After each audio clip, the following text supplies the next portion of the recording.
don't touch if those buttons. Moxley is not careful, he gonna be out here looking like Devon Dudley and New Jack. He's gonna be black. Oh wow. God! Wow, man, you really pushed a button there. Shit. Oh, I'm gonna guess he just clicked. Hold on, we gotta bring him back. Who else? Abdullah the Butcher. Yes, it worked. Perfect time. Man, that was incredible. I'm out. Because all I did, I was putting away my tablet and I dropped it on the mouse, and then it just left right as you said that. That's perfect. And then I say Abdullah, and I try to think of another dude, black wrestler who's got a carved up head, and I say Abdullah the Butcher, and then just like that, without a beat, you come back. Fucking back. That my god, that is going to be. I gotta make a clip out of that because that I need to see that from an outside perspective because that is probably going to be hilarious. But anyway, what's up, y'all? It is episode 34 of Four Dudes and Wrestling. 34 the one about stuff. The one about stuff.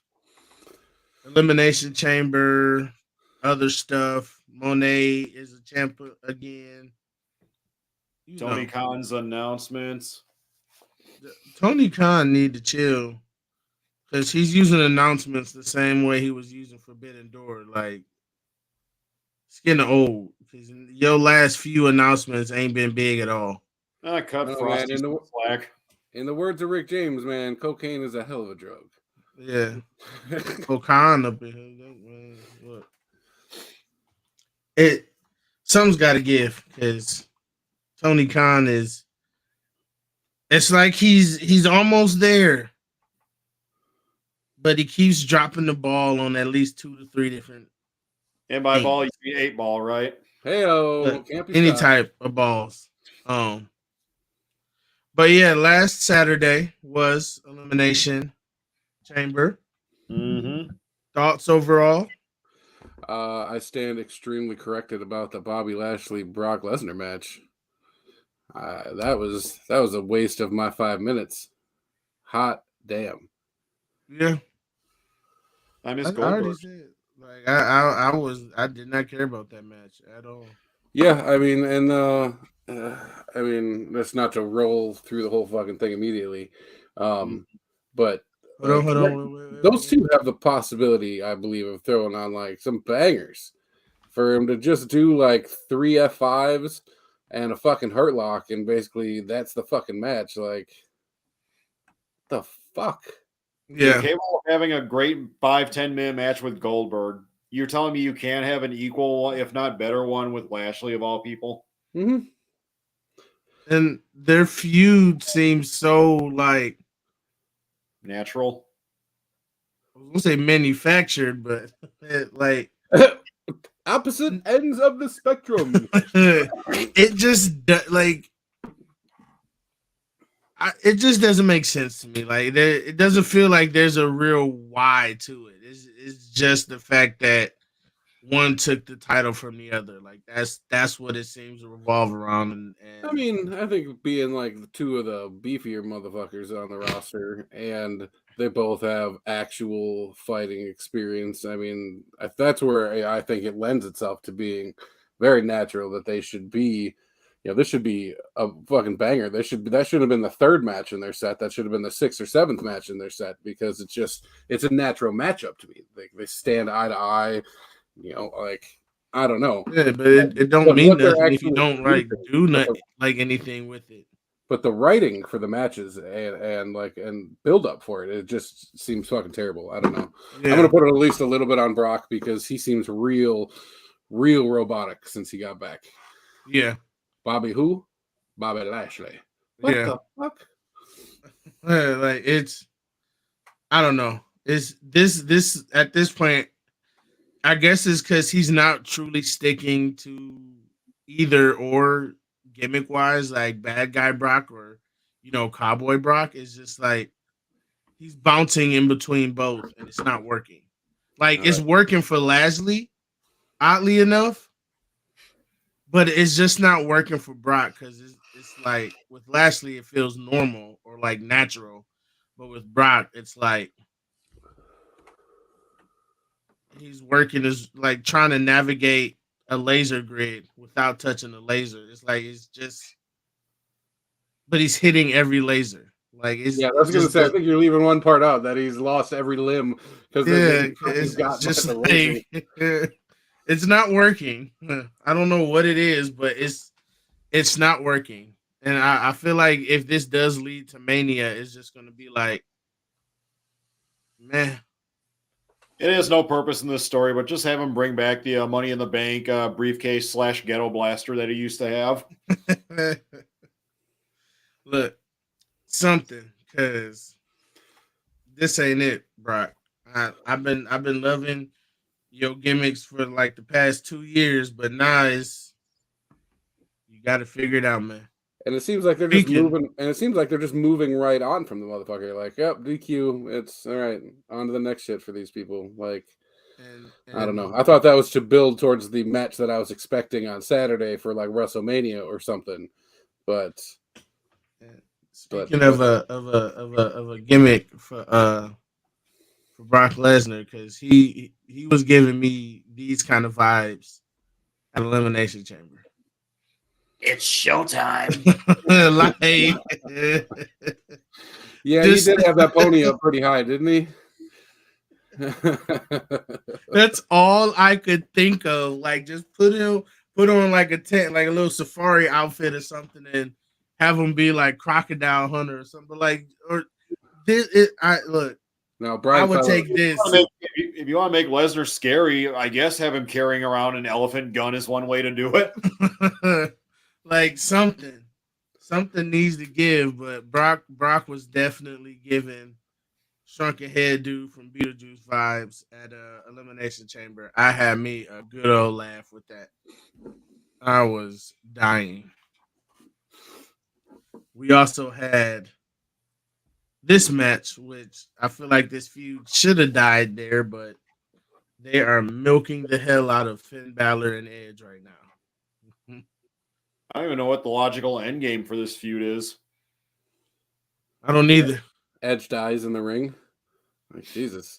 Like, that's what look like. It's Edge versus Bizarro Edge, and you got Beth Phoenix looking like a more jacked Lita in that picture. This is true. At least these pictures don't look so like cartoony like last week. This you gotta kick. I don't know, man. Right, the little Beth, but yeah, it's just this match was okay. This was a refill the bourbon match for me. Yeah, this and Brock, these are probably like my least favorite of the night.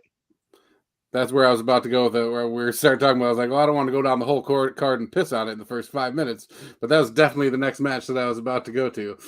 So, shit. Yeah. And then we got this one, highly enjoyable, featuring the worst loss for a Canadian in the entire show. Right. I mean, people seem pretty pissed when Natalya got. I gotta say, it's pretty funny. I was a huge fan of. I mean, it looked like it was like a Chucky cosplay that Liv Morgan was rocking. Yeah, I think it was. I mean, that was. I was just looking everywhere. I was looking all over her entire outfit for like a good guy. I was trying to a good guy context clues. I couldn't find it, but I was looking. I was looking so hard. I paused a few times. I feel like it was Chucky though. Yeah, with the little laces and like shit, I don't know. It looked like a Liv Morgan version, but yeah, like it definitely, because like the way her shoes were, I think they're very Chucky-ish too. Also, hold on, because I actually wrote some notes down. So because we're not gonna have the halfway through relapse where you start forgetting shits. I don't know. First off, why the hell did Raquel Rodriguez Gonzalez, whatever you want to call her, why did she walk in the entirety of the ring just to get to her pod when she could have easily just cut a quick right.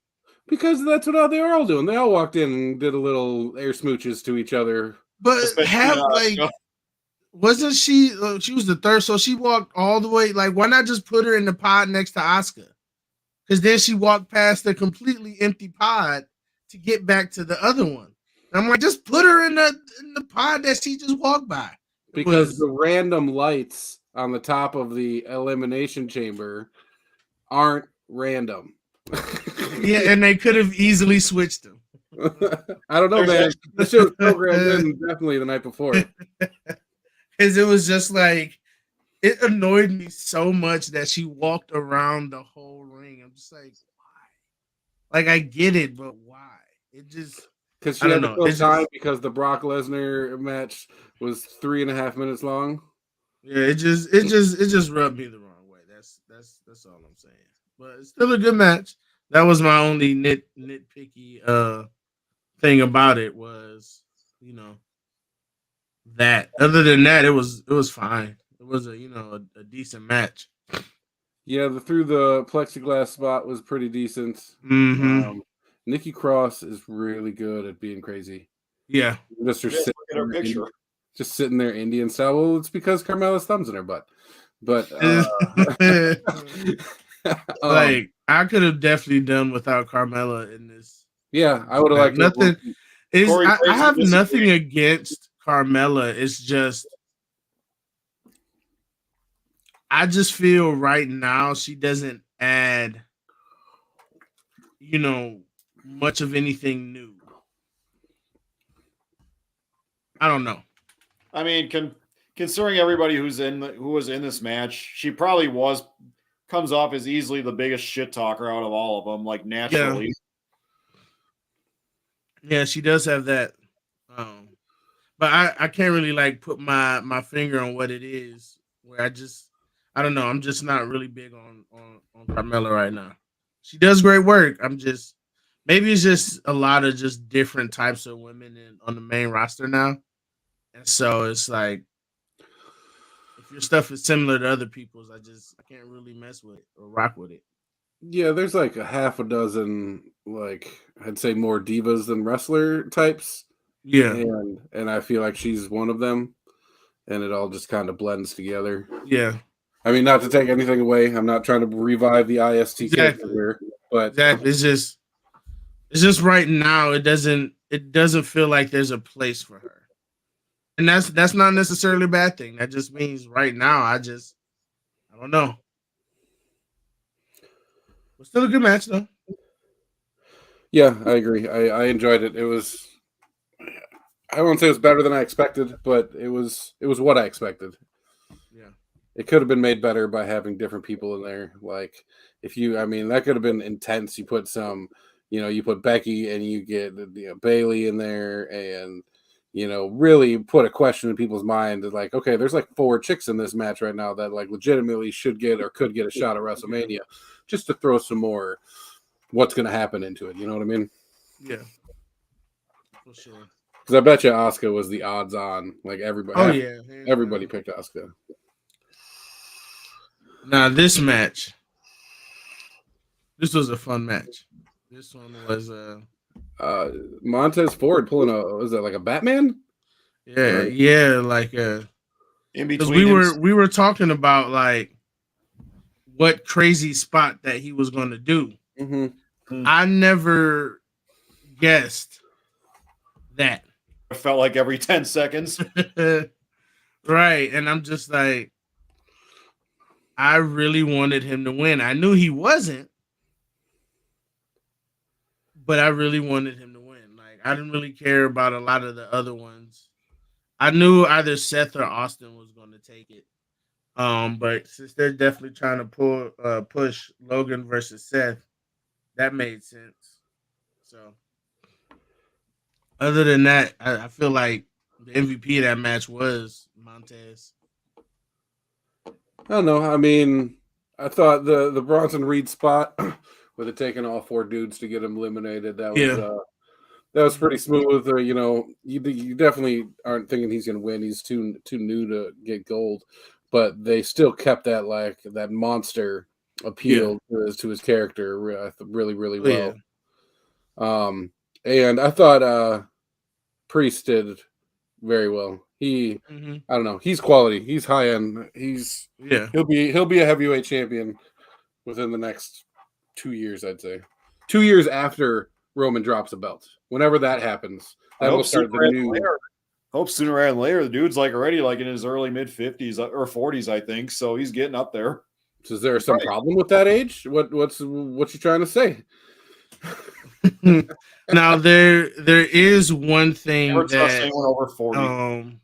Good choice, man. I recognize about this picture, and is crazy to me, is like we are truly in the NXT era, because just about every major player on the main roster right now is from NXT. And you have the peoples that are like Kofi Kingston, you know, who have been there 10, 12, 20 plus years, that are kind of like fading out. And it's just crazy to like to see that, because this is told like all Triple H for the most, like this is Triple H right here. These are the people that Triple H brought in. This is truly Triple H's WWE. And with Gargano and Austin being there, you basically have a father-son duo already going. Mm-hmm. So yeah, I'm loving it. Again, like this is just I'm loving seeing all of these, you know, new people, the not really Vince people. And it's refreshing. It's making me really actually care, even if a lot of the stuff just I find good or not good. It's just refreshing to see so many different and new people from, or just people from those NXT days, kind of just holding it down in WWE. I don't know. I mean, That's just holding it, I'd say I agree, but they still are making up for the most part the mid card, Yeah. IC and US championship type stuff. So there's obviously, that's the way it works. You start winning belts, you're winning an IC or Yeah, but I'm also they're on their way. considering Seth and Roman too, because they're NXT people as well. So That's way before NXT was Triple H's baby, though. Well, it's always been Triple H started it. Really? Yeah. Okay. Yeah, that's now NXT as the game show, that wasn't Triple H. Okay, but NXT as in like the brand, because they wanted a like a new developmental, because they didn't want to use Ohio Valley or what the other one that they were was it Florida Championship Wrestling? Florida, yeah. So that's when they came up with the developmental, and then Triple H kind of took it over as it became the NXT brand. And so that's what Triple H's main focus has been, I believe, since like 2014. When NXT first had its first show? 2014, I think. 2012, 2014, something like that. Well, that was also around the time where like early NXT was basically kind of like a super indie. Nowadays, it's actually like, hey, got these people who may or may not have been involved in wrestling or maybe watched a little bit of it, but they're athletic as all hell, so we can mold them into something. Yeah. Again, I'm just saying, like this is just I think it's good for WWE, because it was too much of the same even a year ago. So yeah, I like that. Overall, still a good match though. Yeah, I mean the Logan Paul did the buckshot lariat like I don't know 4 times better than Hangman Page does it. I don't know. That kid is athletic. Like Fires was just saying, like you're not a wrestler, but you're athletic as shit. Like we can turn you into something. It goes Paul, Hangman, Punk in that order. Oh, I think there's probably a few in between punks, but yeah, I feel you. Sure, yeah. Let's get to this The heat of the moment. Now, this is Montreal, acknowledge the last note that I wrote. Because I wrote three things: the Raquel, the Airtaz, and then the intro promo that they or the promo that they played, before the match where Sammy is talking about his journey or whatever. Mm-hmm. And that really just like I know when they make their stories, they plan them out in advance, but I feel like this is some next level planning because I feel like this date was solidified and everything that they did fit what Sami Zayn was saying perfectly into a T, where it was like they had all the boxes already, set up, and just the way that they told the story, every piece fit in perfectly. And it's not, the random jumble of certain things happening, or it's real quick, or it's too fast and predictable. This has been something that I feel like, has been the most thought out storyline ever. Because I didn't realize how complex it was until Sami Zayn was, doing the voiceover, and every video clip that they showed matched up perfectly with what he was saying at the moment. Like it's just beautiful storytelling to me. And And still do ain't I over. wish Sammy won? Yes, but the story's not over. So I'm okay with it because I'm trusting the process. At this point, that's all I can do is trust the process. Sound like a Sixers fan, trusting the process and shit. No, this actually works in the end. I don't know, Right. man. Look at Ben Simmons these days, man. He's killing it out there. Anyways, yeah, it's like we talked about last week. It's disappointing to go into this match, a month before WrestleMania with like pretty much a guarantee that they're not gonna fucking have Roman drop the belt at the pay-per-view before WrestleMania. Yeah. Put this son of a bitch any other place on the card, and I would have thought that they're gonna give Sammy one of the belts for sure. Great, fantastic storytelling. I didn't think I could get into anything with the bloodline because that shit is just so overdone. But you just put a wacky zany white guy in there, and you got a whole new it's a whole new storyline. I was like you said, it's not over, but I appreciate the way that they have gone about this long build, like actually pulling people in. Like, yeah, I think like Sammy's really into this shit. Like, Sammy's going to be an Uso, and all the way to that Kevin Owens match, and then having all the Jimmy and Jay stuff, that's kind of floating around it as well. That's extra ratings for matches that don't even have these two motherfuckers in it, just because of people care about that shit now. Everybody, I'm not the only one that's like, it is over the bloodline and the Usos and Roman having all the belts. It's not fun anymore. But I care because of Sammy. Exactly. And so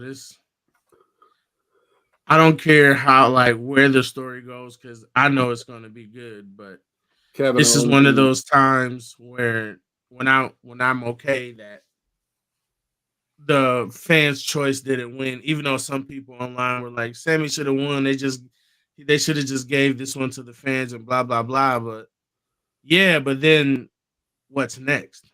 What do you have taking Sammy the belt do? off like a month later at WrestleMania? But yeah, there's nothing to keep Sammy going after that. There would have been nothing. He would have just been the champion, and then that was everything after that wouldn't have felt natural or real. Him and KO versus the Usos for sure is, I think, a real logical next step. I don't know. We'll see if they mend the fences or what. But I mean, in my eyes, that's a like main event match at WrestleMania at this point. It's Kevin and Sammy against the Usos for a tag title because of this whole fucking 6-month process that we've been through. For sure, yeah. And it gives Kevin Owens the satisfaction of taking down the bloodline and taking gold from the bloodline. While it's not Roman, but did take him off the Usos, and they were the longest reigning tag champs. So he still accomplishes a goal. He gets to check off that box. Yeah, he's been saying too. I mean, besides trying to take down the bloodline, like his shtick for 4 or 5 months has been like, I want gold. I'm trying to find gold here, whatever gold it may be. So, let's see if well, they look like dimes. They look like dimes on the belts to me. But let's see if that satisfies his hunger for gold. That's if Jay even picks somebody to side with. I mean, he was kind of conflicted, and it's not like Solo's doing anything, and he's defended the titles almost technically without Jay once. So who's to say we won't get another repeat of that? Right. So, all in all, it was a real good match. I still enjoyed it. The storytelling in the match was phenomenal. I watched that with a buddy of mine who's not a huge wrestling fan, but he knows of it. He comes over for a pay-per-view once in a while. We were just watching it, like talking on Discord, and he's telling me the whole match is like, this is entertaining. Like, this is great storytelling. You got some moves and just the back and forth of it. There's drama, so also people that aren't big wrestling fans enjoyed that match. It wasn't straight banger. There's no high flying going on in that motherfucker. There's no gorilla presses going on. It was just storytelling in the ring at some of its higher level that I've seen them do in a while. Yeah. Take that, AEW. Yeah, because AEW has nothing like this. They got nothing. Well, come on. They have a slightly alcoholic, anxious millennial cowboy. What kind of storyline can top that? Anything? I'm like, yeah, the whole Moxley Hangman thing, they've got that going for a little while. I mean, it's like their longest running story, I think, at this point, ever. That and Jade Cargill. Her She's being fun to watch. undefeated. Yeah. Mm-hmm. What do you think they let her get her number up to? I'm just curious who's going to be the one to beat her. I don't even care what number it is. Because I know this week she's fighting indie wrestler Vert Vixen. She's actually pretty good. I've seen a few of her matches. Abaddon. I think she's still injured though. Who? Abaddon. No, she just fought against the champion from Warrior Wrestling, Athena. Oh, okay, she's back. Okay. Fucking straight banger. Those two broads get physical. And one dishes it, the other takes it, and vice versa. It was a real good match. I believe it. Is it what was it on? I don't know. I watched it through my Abaddon Facebook group. Oh, okay. Because I was gonna try to check it out. I mean, it's got to be out there somewhere. If I just find it on a random Facebook page, so it has to be. But yeah, AEW doesn't really have a lot of good storytelling. Like they have some NWO. They're even spray painting each other and shit, man. That's come on. That's spray painting an L on somebody's butt and then trying to stamp it on their face. Awkwardly just spraying paint and it not really sticking to anything. It's from the NWO's Eric Bischoff playbook, without question. Next thing you know, somebody's going to get fucking lawn darted into the side of the trailer. It right. You need somebody. You need to spray paint a big L on Rikishi's butt, or at least one cheek to pull that off. She tried to spray the L on her butt the other week, and it didn't stick to the gear, so it just all slid right down, and she was just awkwardly there trying to spray, and I'm like, this is bad. This is real bad. Just go. We didn't saw you. You messed up. Look, just let it go. Oh my God.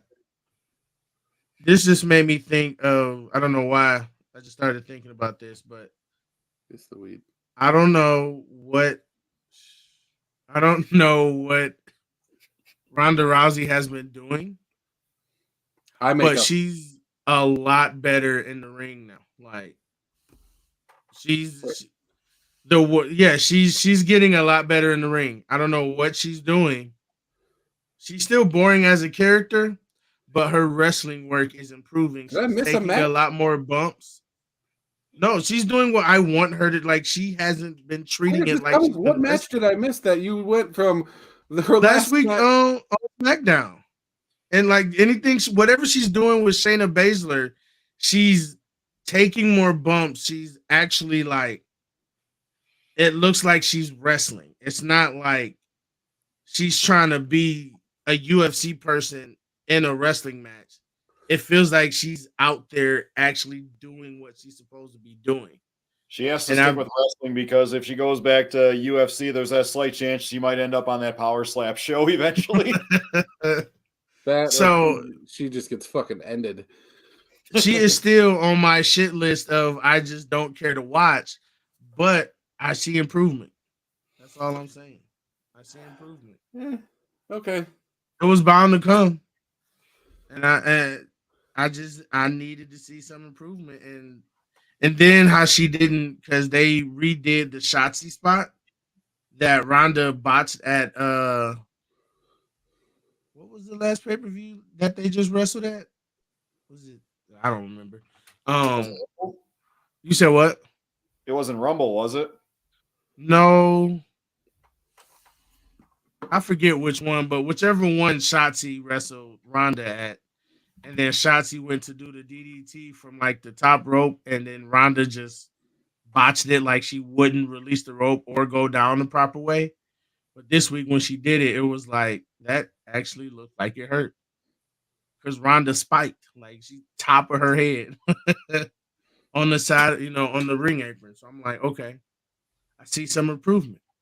I still don't care to watch it, but I see some improvement.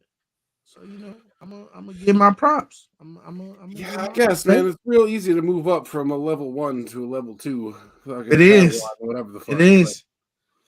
And it's the small victories. It was Survivor Series you're thinking of. Okay. Way back in November. I knew it was one of them. But yeah, I think also I don't really know whoever wins between, Charlotte and Rhea.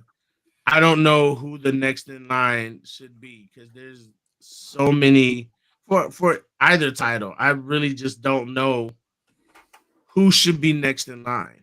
I feel like there's so many deserving people, and I don't really know who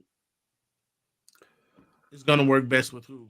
I'm going to fanboy out the lip some more because talk about improvements. Holy cats pajamas. I didn't think she deserved that title at all. And now I watch her and her work and her sells and this new character where she just like half gets off on the pain type shit. Yeah. And like that's badass character she's got going out there. So if she had that while she was champion, it may have been a little more entertaining. It started towards the end of it. But there's so many people that, it's not just about, who's the most popular and should be getting the shots. Like make your matchups correct. Yeah. And Alexa Liv Morgan fucking like you can walk into that match and anybody's gonna walk out of it. But Ronda Rousey against Tiny Liv Morgan, that's not a fun match to watch. That's not like make your matchups. Get them right. Unless you're fine with seeing Liv basically get off on any sort of offense that's given her way. I do. So you and everyone else. Just to clarify, I'm 100% down with that. Yeah. Well, yeah, I totally agree. It's like what was that WrestleMania a couple of years ago that they had the COVID one where there was no crowd and the first match was a women's match. But somebody did it where they like played all the audio without the video, and it literally it was like, are we watching pro wrestling or are we watching porn? I can't tell. All the grunting and it sounds more like squeals and moans when women do it. But I bet you if you listen to some men's matches that way, it'd be right? Just it. I don't know though. even on Raw. Like, I mean, I think Asuka wins at WrestleMania. And then once again, now we have, I think, better matches. Bianca Belair is a hell of a athlete. Like, she's Yeah. big, she's tough, and like it's not believable if you have Alexa Bliss come in and fucking beat her for a title or something. yeah, You know, Asuka's size, I think, equates to better matchups. yeah. I mean, I think you should Definitely. have just like we get like a super heavyweight, not to insult women, but like like a Bianca and a Charlotte and like a Rhea, like those big, strong, tough broads that are Are gonna. you calling them all super heavyweights? I'm just saying, I mean, like, we have Nia Jax on the same roster. What does that make her? yeah, she would probably be in there too because that's there's only so many people that Yeah, you're gonna Piper need to beat Niven. her. So I don't know. Yeah, like And then you have the rest of the like average sized women like Alexa. fighting each other as well. Even if it's, I think WWF could use a secondary female title, an IC women's title or US women's title thing. I think that would help a lot with pushing some different athletes and different matchups. for sure. And I think even I feel like if they gave main event like a main event title or something, like something that make the shows more like interesting to watch. Because I keep hearing they keep doing them, and I'm just like, there's no stakes, so I don't care. Like it's just a show. It's like AEW Dark, but at least on Dark, they're like some of those matches. I'm like, I've tuned in because I'm like, oh, I want to see this matchup because I can only watch it on this show, so I watch the show.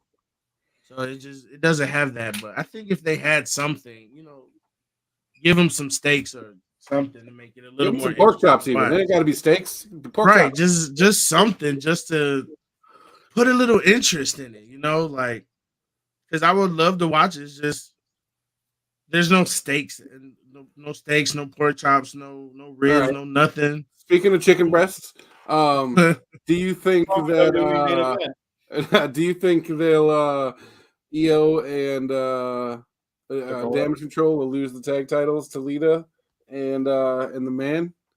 Yes, I mean, I think that's a better combination for only WrestleMania, because Ronda and Shayna. I see that as a better matchup than EO and Dakota. Not based off of any skill, it's all personality. And there's already that beef between Becky and Ronda. So like there's already some puzzle pieces there. So it would just make more sense if they're going to go that route that Becky and Lita take the titles.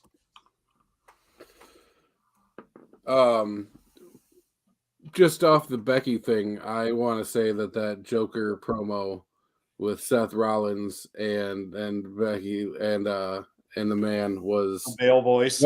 One of the best. What's going on with your voice?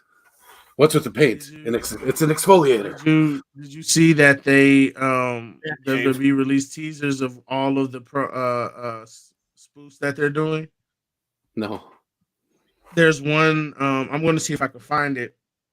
But one of them that I remember is the Brawling Brutes, Sheamus and Drew McIntyre, recreating the chest waxing scene from 40-Year-Old Virgin. It's one of my favorite movies. And I'm just like, I need to see this because I don't know when they're going to release it, but it's going to be crazy. But I'm like I said, didn't I call it a few weeks ago?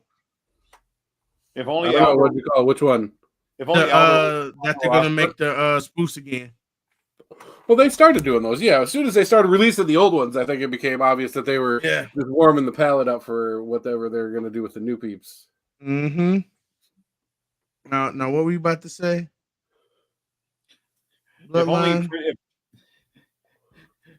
If only Albert was still on the roster when they could have did the 40-Year-Old Virgin chest waxing scene. Right? Oh my god, that would have been hilarious. They have Ridge Holland though as um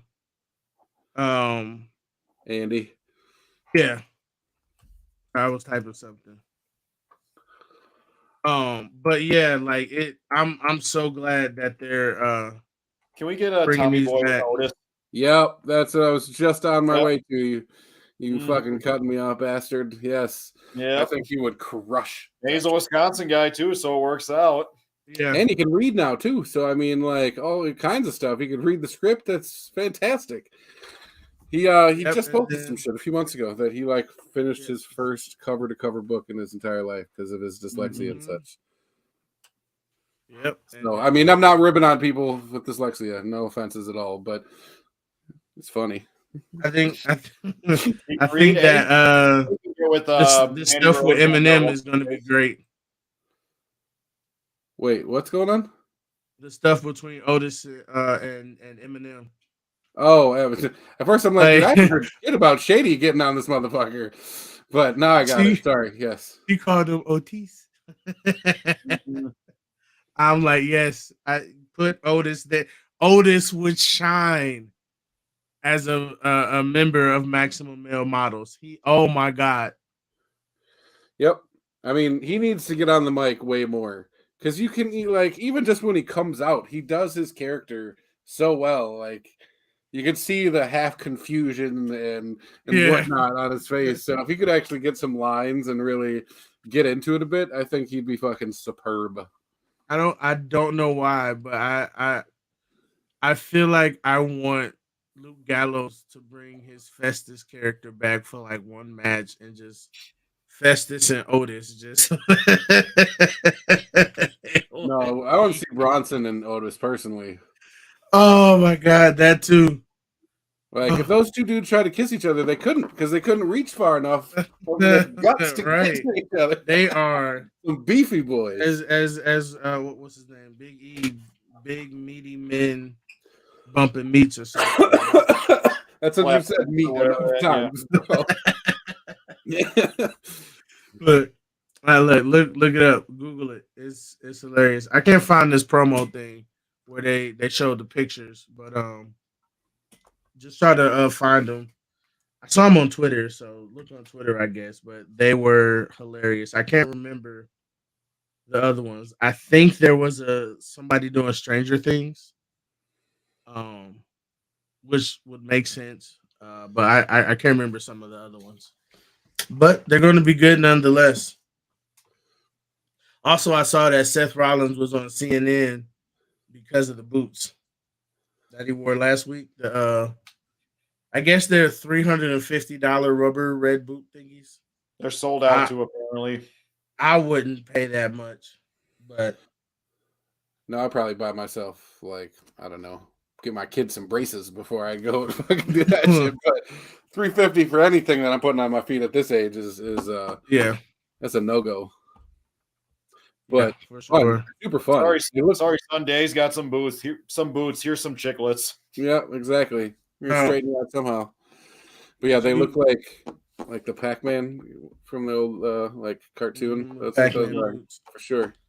Did you guys see the video package for the Black History Month where they were talking about the like community groups and then the wrestling club was on there? The one that I've been talking about with the kids in the classroom. Through it as soon as they start talking about those damn kids again. Look, I'm just saying the fact that WWE is like, acknowledging them. Oh, you did it. Ah! That's the secret word. Ah, that's a Pee Wee Herman reference for you young whippersnappers. Lawrence Fishburne is the cowboy. Right? Was it Cowboy Pete? The cartoon begins. But you got your TikTok of the week? Wrestling talk? I was hoping to have one. But I guess that I'll show this one. And then next week I can show the other one. I think we should start putting these WrestleMania promos up for some of these because Yeah. they're only going to get better. Like, Yeah, I can find one and then we can watch it after this one. But yeah, here we go. This is again from Baker Banter.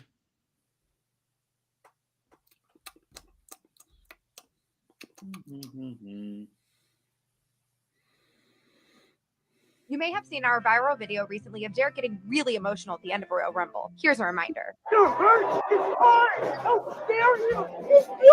I have a big update. Before that, let me set the scene. Derek liked Roman Reigns a long time ago, but for the past 2 years, he's been a big Roman hater. Fast forward to Survivor Series 2022, Derek began our night so against Roman Reigns that he wouldn't even let a guy wearing a We the One shirt take a picture with him. Derek, let me get this straight. You didn't want him in your picture because you got the Bloodline shirt on? Do not worry about it. It's fine. But by the time Who this man? he changed his tune, not because of Roman, but because Sami Zayn was on Roman's team. He even went as far as buying his own We the One shirt. You gotta shit me! And declaring himself Team Bloodline by the end of the night. Wow, you've changed. Now knowing how Royal Rumble ended, it's safe to say he's back to being a Roman hater and a huge Sami Zayn fan. Cheering for him last weekend at Elimination Chamber. There goes Sammy. Come on. Let's go, Bully. Come on, Sammy. He was even acting out the end of the match between Roman and Sami, telling the fam how Roman shouldn't have actually won because Sami kicked out. Luckily for Derek, we've made some really great friends in WWE. One being our girl Dana Brooke. Well, she messaged me last week to let me know Sami saw the video, and she told me he was so touched that he had a message for Derek in return. Hey Derek, it's your pal Sami Zayn here. And you guys already know Derek is gonna lose his mind at this one. You may have seen our So a nice little wholesome one, but I need to see that I need to see that reaction, and more fans need to be like and just embrace what's being So can given I, to them and not being so critical about everything. can I assume that he burned his Bloodline shirt after Sammy was officially out of the group? That would be a hilarious video. He's doing. I don't know. People were doing their he's like with Kaepernick and all that years ago. Right. I wouldn't be surprised if he gets the Sami Zayn, but with the Yeah, with the tape. Yeah, over it. Kevin Owens tape over it. yeah. Yeah, I think that's dope. Some people might call it duct tape. I call it Kevin Owens tape. All right. He said. Here we go. Did we just turn the red green for a second? There it is. Oh, my girl's Look at her got some face. eyeliner on. Oh wait, hold on! I didn't do it. Here we go. We got to do it. I got to do it. I'm a little late, but I forgot I had it. I forgot that I had it, but I can't wait to see that video. I love seeing stuff like that, and especially how the world is today. I just love seeing stuff like that. But I'll keep you guys posted and updated. But I think that's one thing I may start doing is have like post in the group chat if you come across any wrestling TikToks, add them to this group or this thing, so then that this can become a weekly thing if people in the group and then we go or I'll go through them and look to see if they're appropriate or not. So you're the person that gets to decide if it's well, because I want you guys to be man, surprised. We don't want to get a video of a fan like that, but with who happens to be able to meet MJF. You're like, oh no, we can't play this. that is bad footage. Maxwell giving him Look. the MJF Party, it'll be This funny, is but this is the BAFTAs over here, just reversed. That'd be so bad.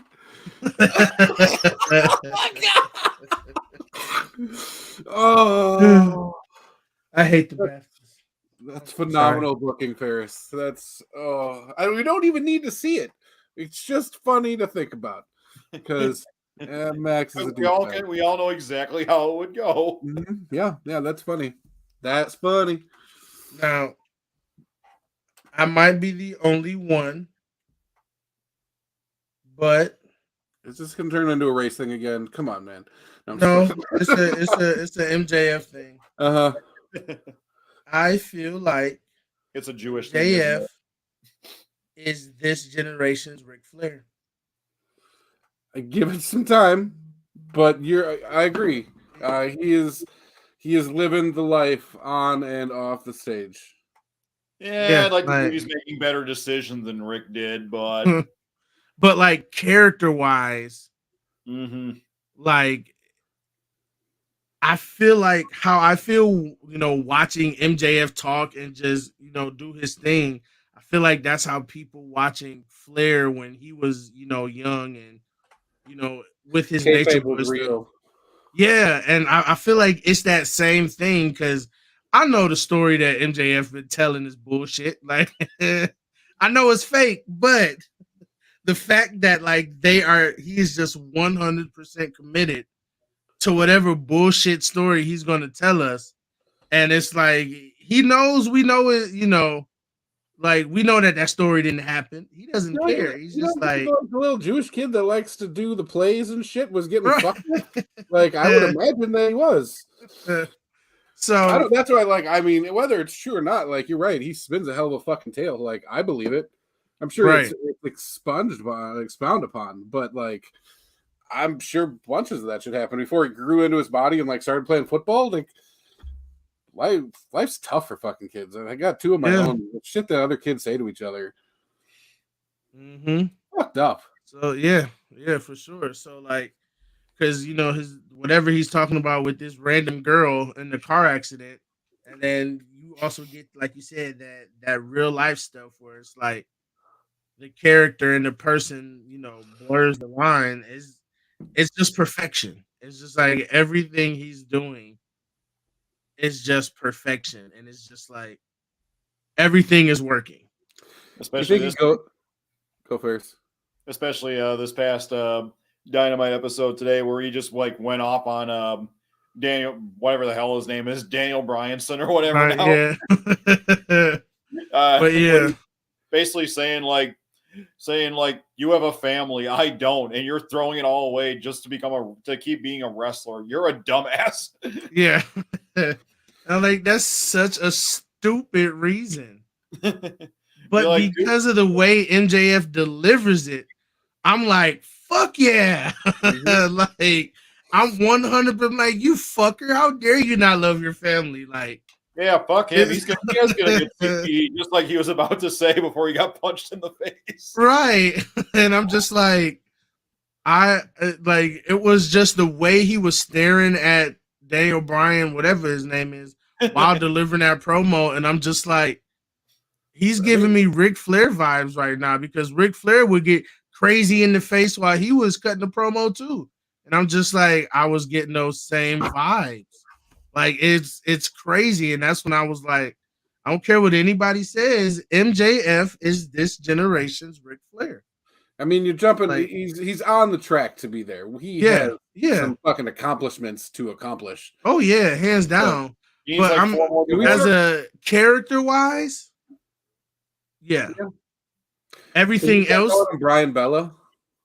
I mean, that feels like right? it rolls right off the tongue. Brian Bella, yeah. That is his new name now. It's not Daniel Bryanson, Daniel whatever. It is It's the Brian Bella. Bella. Brian Bella. Brian He was Bella. going in on his family too. I The was American like, Bellison. ooh. Ugh. But it is that time, or as you say, that moment of the week. What y'all got? Nothing. I'm just kidding. Damn. That's shitty of a week, huh? Really Um, outside the box, eh? Didn't have a pay per view or pretty banger ass Raw, by the way. That Raw was Yeah. pretty not bad. It- honestly, this was a tough week because there's so many different things that you could pull from. Like every show had at least one thing that I'm just like, okay, that was dope. That was All right, dope, so what but you got? Anybody? Moxley Uh, bleeding. I may have to give it to Montez Ford in Elimination Chamber. The Batman move, really? Or just his overall work together? His overall work in it. Like it was that was like he was the reason I was watching that. I wanted to see what he was going to do in that match. So yeah, that's my moment of the week. Along with 100 cross chops. It was 103 was the official time. And the taunt more than I did in WCW NWO World Tour. And really, really big ones too. Not just like, like, oh, Yeah. check out wow. I mean, he was chopping his fucking kneecaps with some of those Look. chops, bro. I He love meant it. Montez When he Ford. says suck it, he means it. Yeah. Personality and God damn energy. it. God is good after all. Yeah. Right? I mean, we seen this But- girl on what, Friday was that with the shorts or last Monday? Last Monday. with Yeah, the last shorts. Monday. Just Shorts are before Valentine's Day, but Etched, about your guys's? etched into history for me. Never gonna forget those shorts. Never gonna forget Right. those shorts. Ferris, what you got? Probably just Elimination Chamber as a whole, and then like you said, Raw was another banger. Cody with another promo, kind of a little bit of a bizarre take from Taman a little bit. Like Roman's a happily married man, but I'm not. Yeah, I was like, ooh, okay. Okay, weirdo Paul. Like, Oh, I don't know why. I want you creeping on Brandy. right. You keep that over there. I'm gonna go with the Canadian crowd for that was out this weekend. They were in full throat and into every move, every spot, everything. Like that seemed like a crowd that anybody could have gotten over with. I mean, they were so down for wrestling between Friday, Saturday, and Monday. That I mean, I know the whole country's not responsible for it. We'll just, I guess, go with just Montreal. But Yeah. those do they like I said, when everybody's actually hanging at the edge of their seat for like everything, and it's not even just the main event. Obviously, they were way into that fucking Roman and Sammy match, but everything Friday night, Saturday, those three card matches, and then Monday again, like. There was pops. There was some big pops for like, not necessarily big pop moments, but that's how into that fucking show those people were. I think the Montreal crowd has been or is like in a very long time the best crowd I've seen at a wrestling event in a while. I don't think any promotion. I honestly can't even think of the last time, like not even WrestleMania. Like it was something about that crowd, and that was a special crowd. Like I don't know if we'll see another crowd exactly like that for a long time. Maybe we'll see it in Hollywood. Everybody, look at the side. Hope so. Look at the camera. Look at the side. It's wrestling. You got a point too. Oh yeah. I have a Chargers flag. Also, close enough. Yeah, that's Hollywood. There is real quick before we go. I just wanted to talk about this real quick. There's going to be a wrestling pay-per-view this weekend that I am thinking very much about getting. It is for the wrestling promotion Micro Wrestling. Oh, is that with all the huge people, like the big people? Yeah, well, little big people. Little big people. But they have a match. I believe it's called a Baby Mama Drama match or something like that. And I'm just like, I need to watch this. I need to watch everything about that match. So I'm gonna watch it, and then I'm gonna talk about it next week. Should be interesting. It's their first pay-per-view. Like I said, I'm giving all wrestling a chance. So all wrestling matters over here. Okay. Wait. All wrestling matters? All wrestling matters. That's not right. You're saying it wrong. That's the wrong first word, man. But anyways, but yeah. So that was it. Episode 34 in the book. To Big Anton. He didn't talk about Warrior Wrestling at all. So Nope. a big way to go, big guy. Yeah, it was other stuff that we could talk about. I'll talk about him next week. I think he just forgot, just so everybody knows. All right, folks. Go off. This has been 4 Dudes, and we're out.